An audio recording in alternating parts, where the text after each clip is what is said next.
여러분, 원달러 환율 사실 요즘 강세가 계속 이어지고 있죠. 게다가 코로나19의 3차 대유행이 번지니까 환율에도 영향을 미치고 있습니다. 오히려 원화 강세가 약세가 되는 듯한 그런 모습도 보이고 있어요. 다시 말해서 출렁출렁거린다는 거예요. 출렁출렁거린다. 그렇다고 있잖아요. 환율이 출렁댄다고 달러를 사지 않지는 않습니다. 많은 사람들이 달러를 사서 은행에다가 예금을 하고 있습니다. 그래서 달러 예금이 엄청나게 늘어나고 있다는 이야기예요.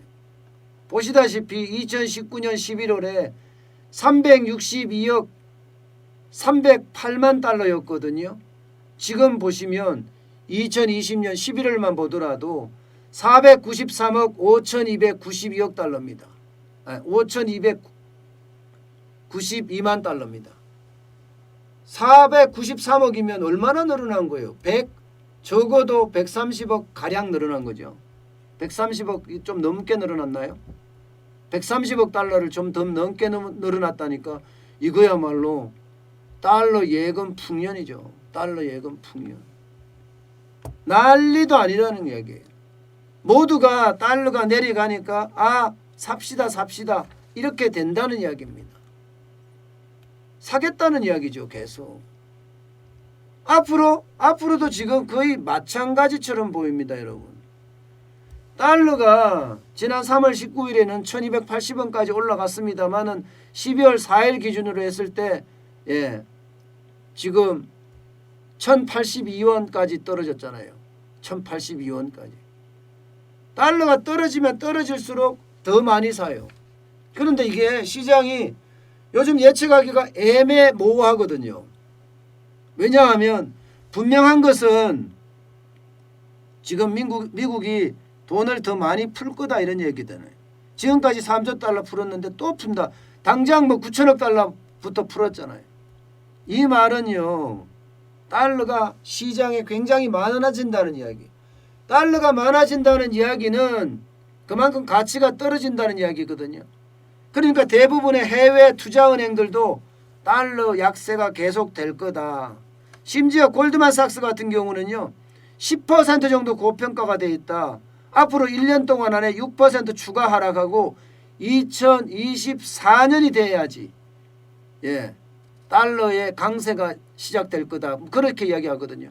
결국은 2024년까지도 약세가 이어진다는 그런 이야기예요.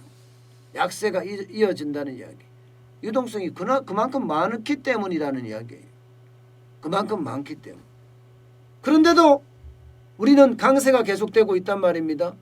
미국보다 경제 상황이 좋으니까, 상대적으로 좋으니까 우리 원화가 강세를 지속하고 있는 것, 이거 분명해 보여요. 그런데 변종 바이러스가 지금 나오기 시작하고 여기에 3차 대유행의 신규 확진자가 굉장히 많이 나오니까 이거 뭐지? 위험 신호가 점점 감지되네. 그러면서 원달러 환율이 점점 쉽게 말하면 1100대까지 점점 올라가게 생겼어요. 1100대까지. 아마 점점 올라가지 않겠느냐 그런 예상. 이제 1000 깨진다는 이야기는 잘 안 나옵니다. 원달러 환율이 1000 밑으로 가서 900원대까지 갈 거다 이렇게 예상하는 사람들은 굉장히 줄어들었어요. 오히려 보십시오. 오히려 지금 원달러 환율이 아무리 많이 내려가도 1040원까지 내려가는 게 다를 거다. 올라갈 때는 우리은행 같은 경우는 1200원까지도 예상하고 있습니다. 대부분이 보면 1150원, 신한은행도 1140원이죠. 하나은행도 1150원이고요. 그리고 DB 금융투자도 1140원. 많이 올라갈 때. 내려가봤자 1040원이 최하다. 이렇게 지금 이야기하고 있습니다. 문제는 세 가지 이슈가 우리 경제에 아마 굉장히 큰 환율의 변동폭을 가져오지 않을까 이렇게 예상하고 있습니다. 첫 번째 이슈는 코로나19입니다. 코로나19가 지금 3차 대유행을 하면서 하루 신규 확진자가 1,000명씩 늘어나고 있단 말입니다. 이게 2,000명 되고 3,000명 되면 아마 환율은 폭등할 거다 이렇게까지 예상을 하고 있어요. 환율이 굉장히 많이 올라갈 거다 이렇게 예상을 하는 거죠. 여기에다가 미중 충돌 또 있을 거예요. 미국하고 중국하고 또 충돌을 시작을 할 거고 아마 충돌이 시작되고 나면 또 원달러 환율에 영향을 굉장히 많이 미칠 겁니다. 왜냐하면 우리가 수출을 그만큼 줄어들 수가 있거든요. 아니 미국 정부 입장에서는 한국 정부한테 이야기할 거예요. 너 누구 편 들 거야? 누구 편 들 거야? 우리 편 들어. 내가 그러면 도와줄게 하고 미국은 강요할 수가 있거든요. 그러면 우리 입장에서는 중국에 지금 차지하는 수출 비중이 25%나 돼요. 25%. 이거 막아야 되거든요. 예. 그러니 우리 입장에서는 뭐 어쩔 수 없이 미국 편을 든다면 이게 중국 수출이 그만큼 줄어들어요. 우리가 사드 보복 때 많이 봤단 말입니다. 사드 보복 때. 분명히 그렇게 될 거니까 이때도 폭등할 거다 이렇게 보고 있고요. 그 다음에 마지막 세 번째가 북한 이슈입니다. 쉽게 말하면 김정은이가 또 바보짓, 예, 그냥 표현 쓰겠습니다. 또라이 짓을 할 가능성이 크다는 거예요. 미국 정부의 어떤 강경책이 더 강경해진다 이러면 분명히 김정은이는 군사도발을 할 겁니다. 군사도발을 하면 어떻게 하겠어요? 핵실험을 한다든가 아니면 지역적인 충돌을 일으킨다든가 이런 문제가 발생시킬 수도 있거든요. 2017년 9월에 북한이 핵실험한 적이 있습니다. 한 달간 원달러 환율이 27원까지 떨어진 적이 있을 정도예요. 그 정도로 아마 이게 굉장히 큰 영향을 많이 줬다 이렇게 지금 보고 있습니다. 특히 말입니다. 어떤 전문가들은 이 세 가지 외에도 재정에 대한 걱정을 하는 사람들이 있습니다. 재정의 걱정.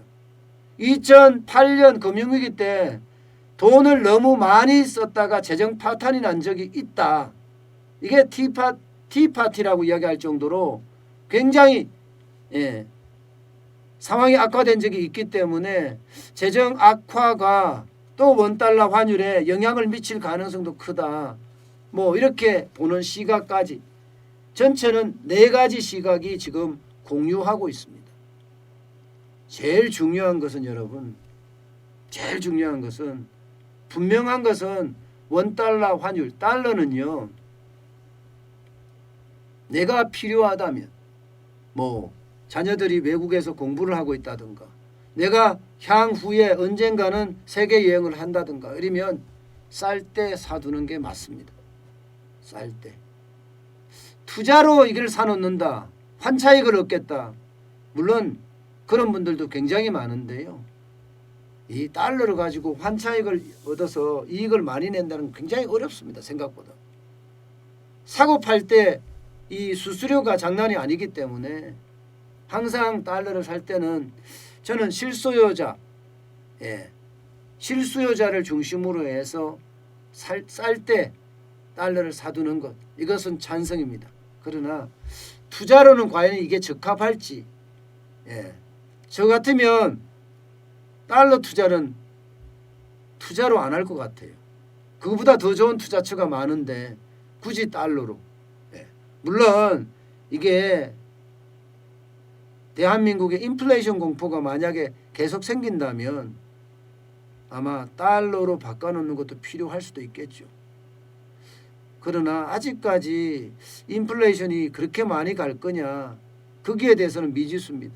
내년에도 물가 상승률이 지금 한국은행은 예측하기를 1% 정도 예측하거든요. 그렇다면 저물가입니다. 저물가. 그러면 저생산의 저물가는 디플레이션에 가깝잖아요. 어쨌든 달러의 문제는 좀 더 신중하게 늘 판단하고 생각하는 게 맞을 것 같습니다.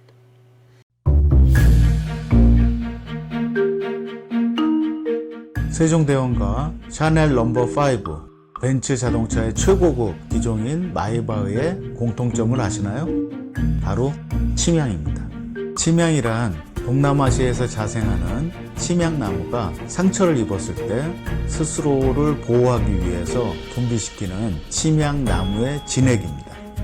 진치명은 태국산 침향과 러시아산 녹용, 그리고 국산 홍삼, 백봉령, 산수유, 당귀, 숙지향, 꿀로 이루어진 침향환으로 만성 피로나 또 스트레스, 기력이 저하된 직장인분들, 또 수험생들, 연세 드신 어르신분들이 드시면 좋은 환입니다.